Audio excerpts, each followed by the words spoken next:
Welcome, everybody, to this week's episode of Let's Go Racing with David Starr. Dominic Ottagon holding down the fort. Tyler Jones out this week on assignment in Phoenix. But we, of course, were joined by David Starr this week. The star of the show, as we call him, coming off an Easter weekend. David, how was your Easter? Man, it was wonderful, man. It was just, it was beautiful. Spent a lot of time with my wife's family and my family, and got to take my boy down to Houston and watch him race his second dirt car race. But made it back home to the Dallas-Fort Worth area in the middle of the night and was able to get a couple hours of sleep and enjoy Easter. It was a beautiful day. And how about yourself, Dominic? How was y'all? Man, it was good. We had we stayed home. We stayed up here in Grants. We weren't sure where we were going to go, and really cool to see it through your child's eyes. Our Christopher's now 16 months old, and just to see him playing with eggs and the baskets and the Easter bunny come into the house. You know how special that is, and really cool to see all that play out. And that begs the question too, David.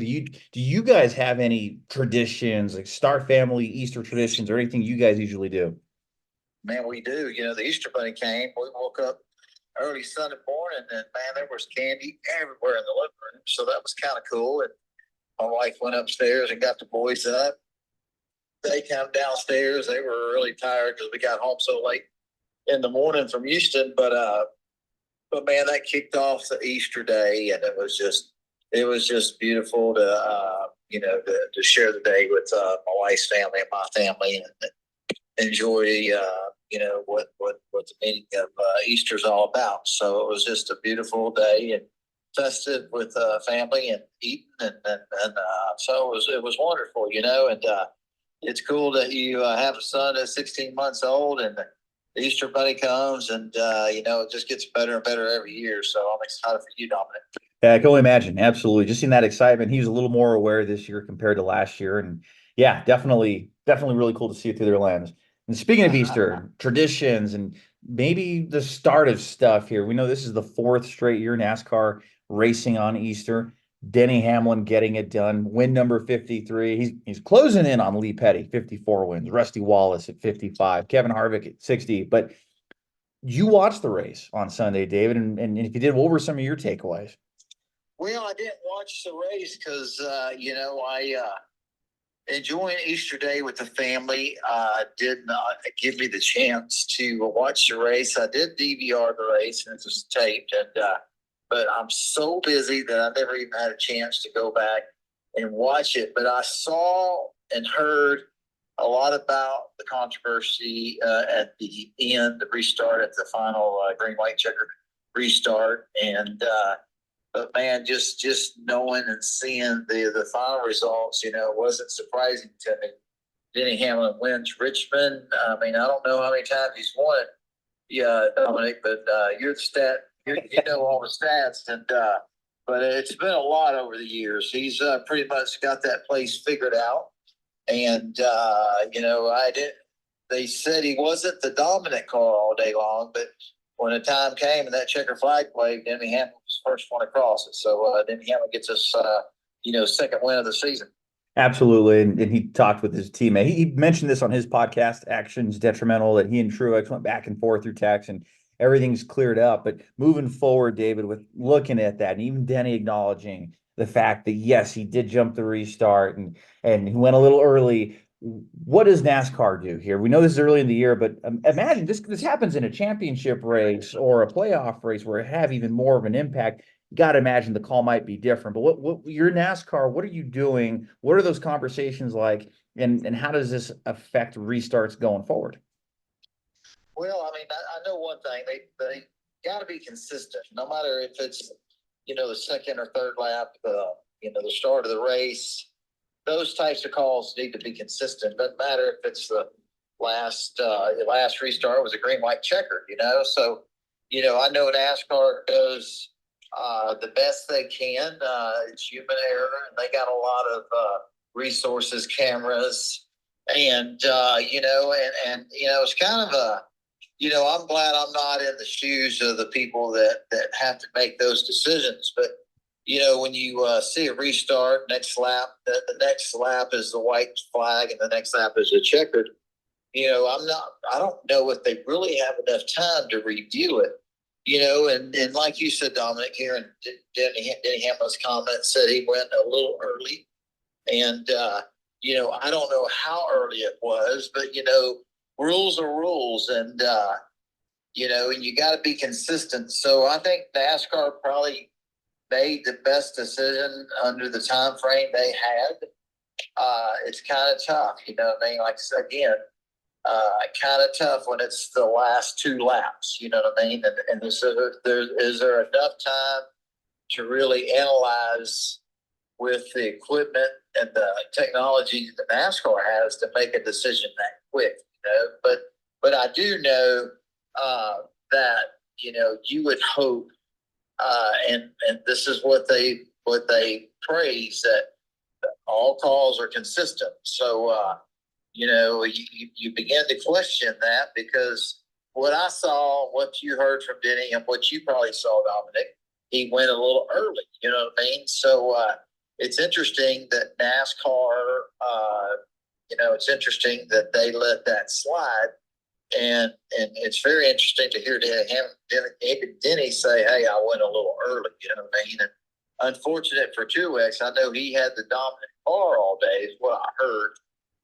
And then to lose it right there at the end with with Denny Hamlin jumping the start, jumping the start a little bit, and then have Denny, kind of do what you're supposed to do. If you're on the inside, that's the preferred line there at Richmond. And from what I heard, that he kind of ran Truex up the racetrack a little bit. That's fair game. If Truex would have been the inside guy, he would have probably done the same thing. But it's kind of interesting, and I love to hear your view on it, because what I hear, seems like it's an inconsistent call right there at the end of the race. Yeah, well, one of those deals too. We know it's going to be so easy to Monday morning quarterback it and analyze it from 46 different angles and all that. But you're right. I think you said it best. The human element came out in that, and split-second decisions are coming down to the wire in overtime, no less, in a situation like this. And I'm sure we won't see that same thing going forward. And Alton Sawyer, the NASCAR official, is very public with the media and very transparent. He was on Sirius XM and said, yeah, they looked at the data, and sure enough, yeah, Hamlin definitely jumped it. And that might have been a different call earlier in the race for whatever reason. Human error had something to play with that. But I think that does show the human element, that you can have all the perfect machines. You could have 36 perfect machines on the racetrack and 36 of the best drivers and the best officials in the world, but you're not going to get 100% of the calls 100% of the time. No, yeah, you're right. And I don't know what Elton said, but it's just you just hope the officiating, the rules are always consistent. When it comes down to the end, and I just know that in the past, I've heard NASCAR, I've heard people come over the radio and say, "Hey, the restart's under review." I don't know if that happened or didn't happen, but when you only have overtime, green, white, checker, when they drop the green flag and you're coming back to the white, and then the next lap's the checkered, back, it might have caught them off guard that, was how, it ain't like Richmond's a big, big racetrack. And, with all the data, the technology, and all the systems put in place to be able to watch that kind of stuff, it's interesting that they kind of, I don't know, I guess the human element of somebody, I guess if it was early in the race or the middle of the race or whenever in the race, they got a chance. You know as well as I do, Dominic, that sometimes when they're reviewing a restart, that sometimes it takes 2 or 3 laps for them to analyze the data they have to make a decision. You know what I mean? And at the end, when they drop the green, and the next lap is white, and the next lap is a checker flag, that to see who the winner is. I don't think NASCAR was really prepared for that. And hearing what you're saying, that Denny Hamlin even admitted, and now I didn't know that NASCAR's kind of admitted after they looked at the data that he did jump to start. I think you'll see some changes in the future, and you know, Dominic, as well as I do, the NASCAR wants to get it right. You know what I mean? It's not always perfect, and it's not always going to be spot on. And it's just like, you know, an NFL game or NBA basketball game. You know, it's not always officially perfect. You know what I mean? But the sport itself is trying to make it perfect. You know, so anyway, I think moving forward, we'll see some changes with that kind of stuff. You know, I'd like to know your opinion. No, I have to agree with that. I feel like NASCAR closes up that little, I don't even know if you want to call it a loophole, but they're going to close the gap on that. And you got to imagine going forward, you're going to see probably some quicker calls on that. We've had it before, David, where we don't know the winner of the race for a few minutes. If it's been a photo finish, or there has been instances, I think back to a truck race at Texas, I believe 2011 or 2012, where Johnny Sauter might have jumped early and he's getting the black flag and checkered flag on a green, white checkered. And second place ended up winning. So we know NASCAR going forward, this will not happen again.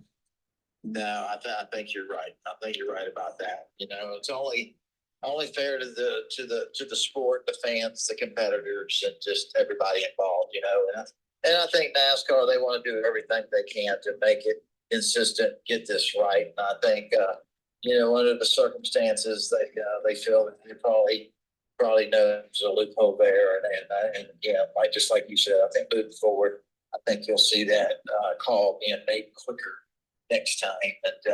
But kind of interesting how it all played out. Certainly. And speaking of interesting and moving forward onto the Cookout 400 this weekend at Martinsville Speedway, David, 37 entries on that Martinsville entry list for the Cup Series race on Sunday. We know the history with Hendrick Motorsports and the 40th anniversary of their first win with Jeff Bodine. They've got a lot of cool stuff planned with Jeff Gordon, that is, being the co-grand marshals, and Rick Hendrick driving the pace car. And oh yeah, you're going to be a part of the field on Sunday. So tell us how that all came. First off, congrats. We know you've been itching to get into a next gen vehicle, so it's finally happening. And we originally knew that you were going to be there for the Coke 600. It's happening a month earlier this weekend at Martinsville.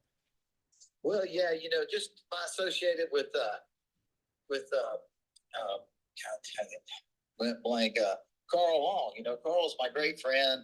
I drove for him at Daytona, and I will be driving for him again at Talladega.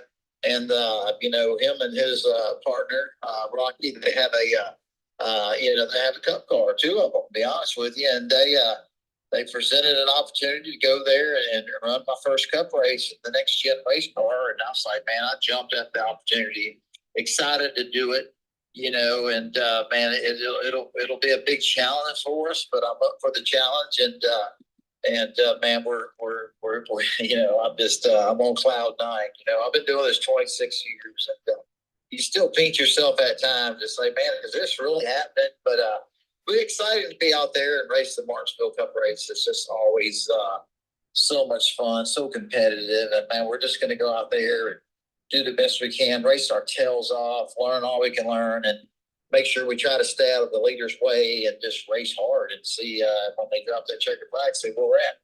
Absolutely. For you, what would make a successful race weekend this weekend with MBM Motorsports? You guys have got 36 other competitors. We've seen too, David, where over the last 7 races, I saw this on Reddit earlier this week, where we are seeing the longest 5 race stretch of where cars are not falling out of races. So 7 DNFs among the last 5 races. That is the fewest cars that have dropped out in any 5 race stretch, which is fascinating in any of NASCAR's history. So you know it's going to be a grueling race, the 400 laps. How do you go in? How do you prep for it? And what makes that race successful? Well, you know, for us is to finish the race, run all the laps, make sure, just like what you mentioned, you know, making sure your race car is mechanically sound.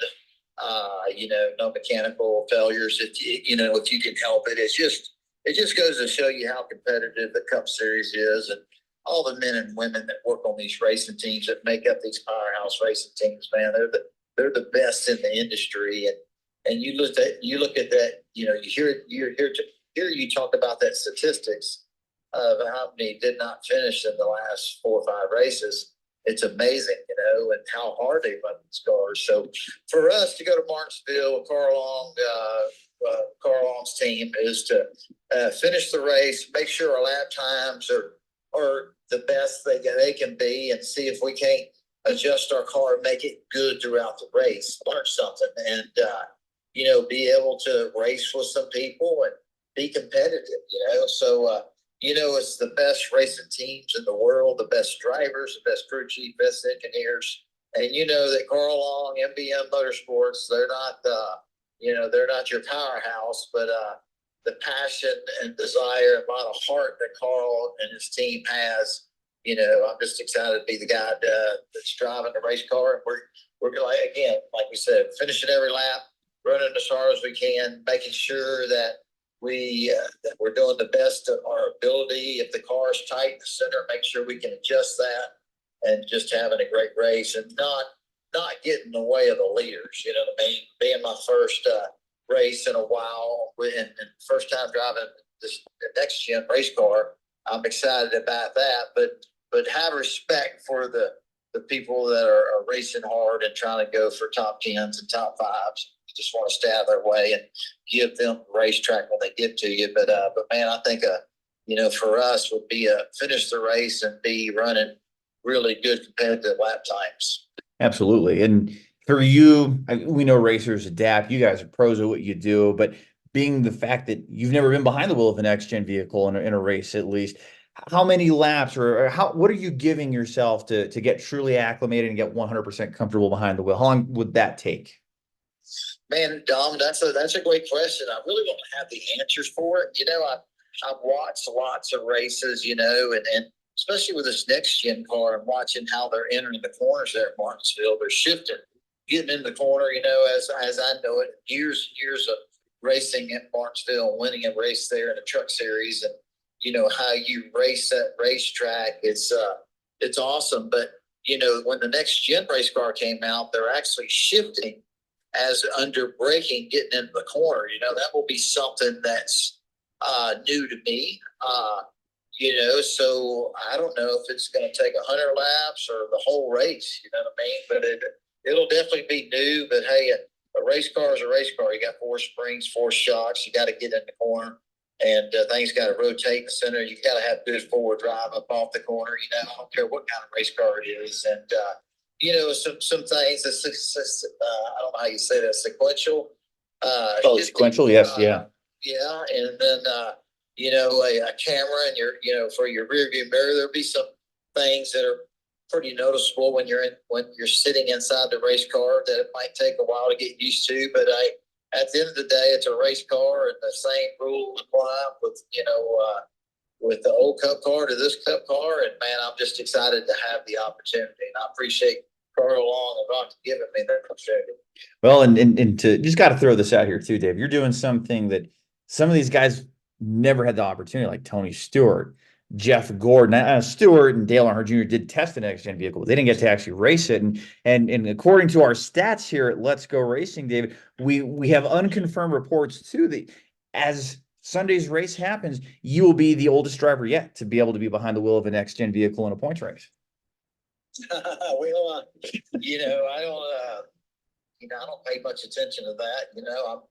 I'm really healthy, and man, I got energy, and I'm as healthy as I've ever been. And somebody mentioned to me 3 or 4 months ago in the wintertime, hey, you ever thought about retiring? I said, man, I've never really sit down and thought about it. But until I can't do it, or I can't get the job done, when it gets to the point where, hey, I'm getting tired or can't get the job done, or I'm holding the car back, then it'll be time to look at retiring. You know what I mean? But I'm not there yet, and I'm gonna race my tail off until that time comes. You know what I mean? So, but if I'm the oldest driver, I don't pay much attention to those stats, and and hey, it is what it is, and I'm proud to be, the age I am and still be racing. It's been a dream, and I've been blessed more than I deserve. So, and that's the angle I'm coming at, David. I think that's one of those pride points to be able to say, yes, I am the oldest driver to date to run an NextGen vehicle. Absolutely. And I'm going to go still kick butt out there.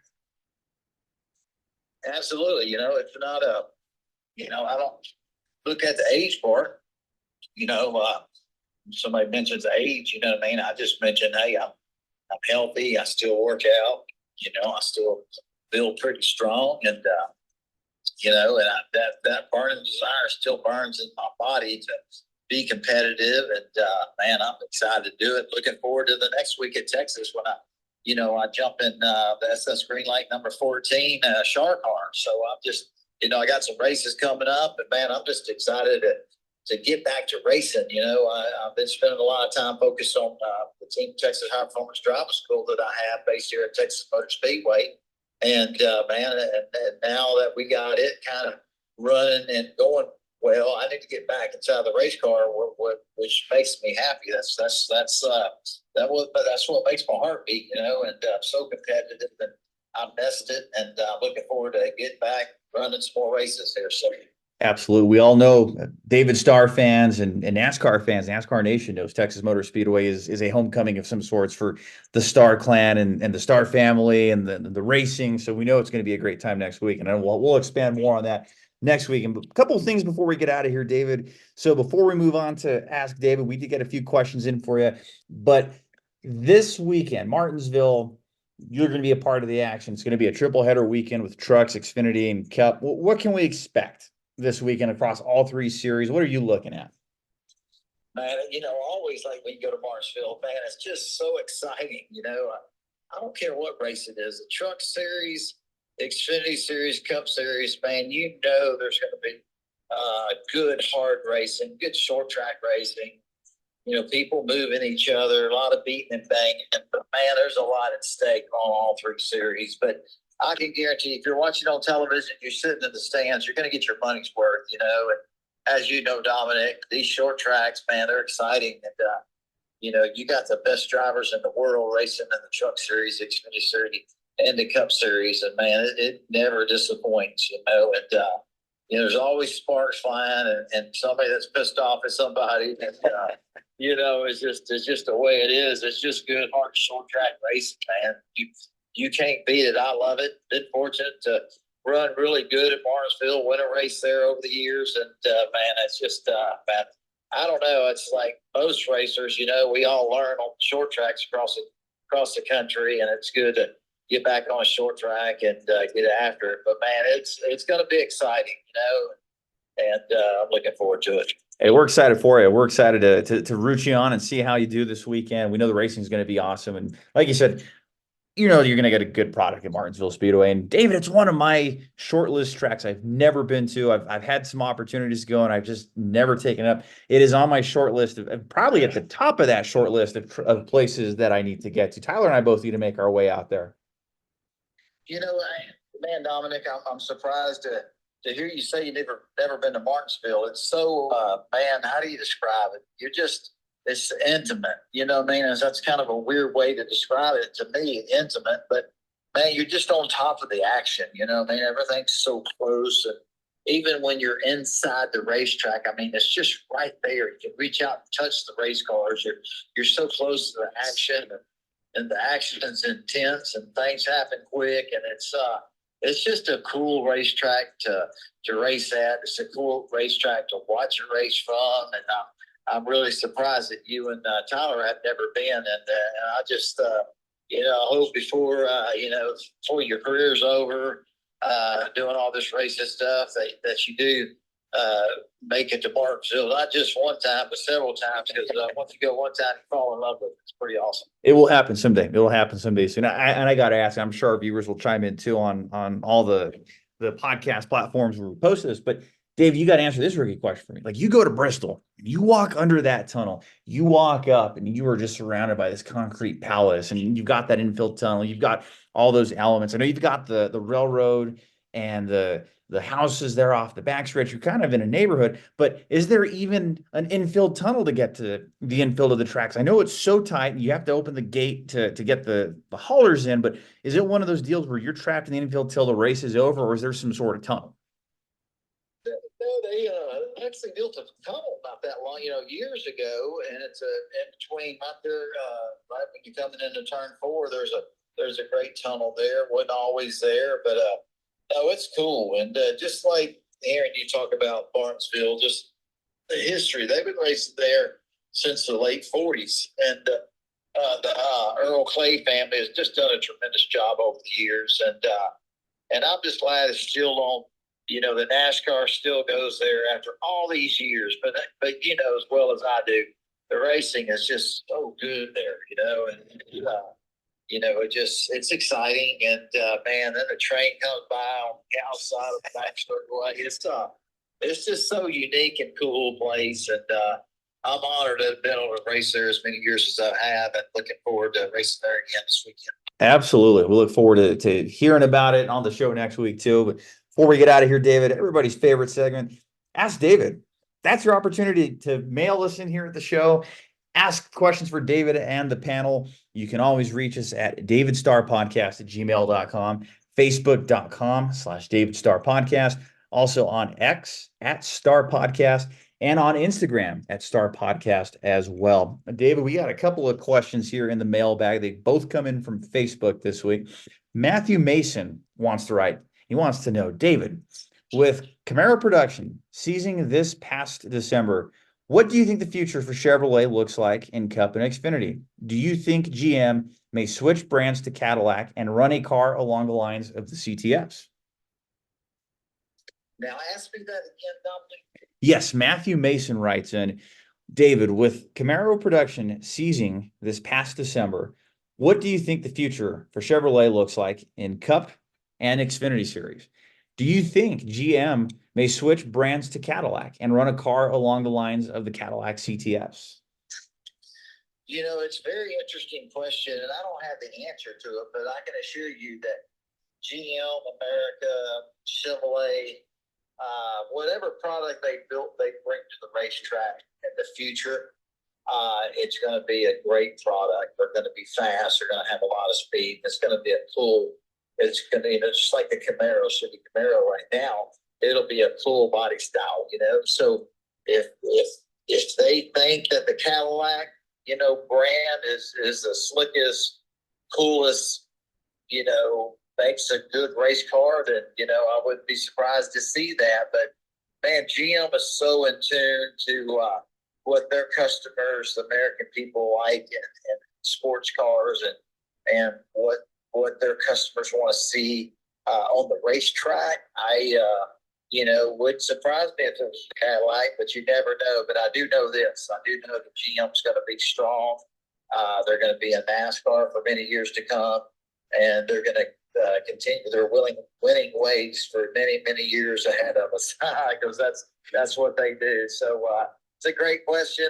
I didn't have all the answers, but I love that question. And I'm just like, it'd be kind of cool to see how it turns out in the future. No, it makes you think, Dave. It makes you wonder where that's all going and what that might look. Is exciting, and I'm sure that's scary for some people too. But you have your Team Chevy guys, your Ford Performance people, Dodge Motorsports. You want people that are the people that want manufacturers to come back to the sport. You can see there's a lot of brand loyalty behind the manufacturers. That'll be interesting to see how it all plays out. Yeah, there is a lot of brand loyalties. I mean, these manufacturers aren't involved just to be involved. It's all business, and the brand loyalty with the Americans and all the people around the world. They want to see their loyal brand winning races. You know what I mean? And the brand itself, whether it be Ford, Chevrolet, GM, Dodge, whoever, maybe Honda one day, Nissan, who knows? But people want to see their brand. They want to see them in victory lane, and that old saying, Dominic. I think you win on Sunday, sell on Monday. I think it still works. You know what I'm saying? Absolutely. That loyalty runs deep. People are very brand loyal and sponsor loyal in the sport, as we know. Yeah, it's a beautiful thing. Thank God that the American, all the awesome NASCAR fans, race fans around the world are so loyal to the products that really make the sport what it is. Because if they would, we wouldn't have all these different sponsors in the sport. The manufacturers probably wouldn't be involved, and who knows, will we still have a sport without the fans, the loyalty that the fans have to the companies that support racing, support their drivers, support the teams and the manufacturers and all that. I don't think we'd have a sport, man. The fans are the they're the heartbeat of what we do in NASCAR racing and any kind of racing. And to be quite frank with you, so thank God for them. Absolutely. Absolutely. And we have another question too here from the inbox, and we'll go back to Facebook for the final question. This question comes from Edward, who wrote in, David, we know as drivers, you have your drivers meeting, and NASCAR will tell you when you have to meet with them at the racetrack. But do drivers ever have meetings outside of the racetrack, like during the off season? Well, I have never been part of. I'm sure they do. I've never been part of one, but at the racetrack, we've had some group discussions. Sometimes manufacturing teammates or just buddies, a group of friends that are hard competitors that are just want to have a little powwow and get their competitors' opinions. So I've never been in a private meeting, drivers meeting without NASCAR involved, but I have been in group meetings with other competitors, picking drivers picking other drivers' brains, asking about future stuff, asking about how their cars feel, but never away from the racetrack. It's always been the day of the race or the day before. You know what I'm saying? But I have never personally been involved with the drivers' meeting away from the racetrack. It's always been at the racetrack. And I'd imagine too, adding to Edward's thoughts there, David, with COVID-19 and the pandemic and kind of forcing people to do virtual stuff like Zooms and Microsoft Teams. I mean, I've never heard of it, but I would imagine if NASCAR wanted to call you guys over the off season to do like a preseason meeting or even just like how you're talking about manufacturers or whatever the case may be, I feel like the virtual space has certainly grown for an opportunity for that over the years. Oh, and the NASCAR has used that. We've had some virtual drivers meetings, and we do get our drivers meeting come via email, go over all the rules and the regulations and warnings, and we still have those types of drivers meetings right now on the Xfinity side. We don't have drivers meeting like pre-COVID. And it's still our drivers meetings are emailed to us, and they're virtual. We go over everything and see it and review it, and that's the way it is. I'll be excited once NASCAR really opens up the drivers meeting. We all meet together as a group at the racetrack, but we still have not gotten back to those types of drivers meetings that we had pre-COVID. Makes sense. Makes sense. And it makes you wonder, some stuff changes when you have a situation like that, and some for the better, some for the worse. And I can even tell you too, kind of giving that peek behind the curtain when we have those meetings with NASCAR on the media side of things, we used to have to go and show up to the track really early if you're going to plan on shooting photos for an outlet or however that looked. You needed to show up early or you were not going to get your vest if you missed the meeting. And now they do these virtual spaces and have more flexibility. So there has been some good, at least on that side of stuff too, that has helped and streamlined processes. Yeah, absolutely. And, NASCAR is always looking at the best practices or, guidelines and what's best for the sport. Not all teams, drivers, owners, sponsors are going to agree with everything that the sport, that NASCAR does. But, I can assure you that NASCAR, the sport, it's thriving. It's, it's doing well. You look at all the sellout crowds on these cup races and how exciting the races are. NASCAR's done a tremendous job over many, many years of trying to make the sport better. Is it perfect? No, not even close. But man, the sport, the governor body, NASCAR, they're always doing what's the best for the sport, what's best for the fans. And man, the product is always awesome. I don't care if you're watching a NASCAR Craftsman Truck Series race or the NASCAR Xfinity Series race or the Cup Series. the product is incredible. You know what I mean? And I'm proud of our sport. I know you are, Dominic. Oh, yeah. Tyler is too, but it's an awesome sport. Is it perfect? Not even close by no means, but man, the racing is unbelievable and the fans are awesome across the world, everywhere. And it's cool sport. Absolutely. It's an honor to be a part of a sport like this, for sure. Yeah. And our last question, David, from Facebook, we go back to Facebook on the comments. This question comes in from Lori Castor Kelly. Lori writes, David, who is your favorite cousin? And then she chimed in with me, LOL. So David, who's your favorite cousin? Well, I got a lot of favorite cousins. Might even be Lori. There you go. Or you can, even if you really want to dance around, you can say, well, you're my favorite cousin named Lori. Yeah, I know, man. I have lots of cousins, and I love my family. And all my cousins are cool and different. And, yourselves, Tyler, we all got big families and cousins and nieces. And, it's just, there's nothing better than your family. You know what I mean? So all my cousins are awesome and great. I love them all. And, there might be a favorite or two here and there, but maybe I should mention that. Well, it's fun. It's funny. And no, another peek behind the curtain here, guys.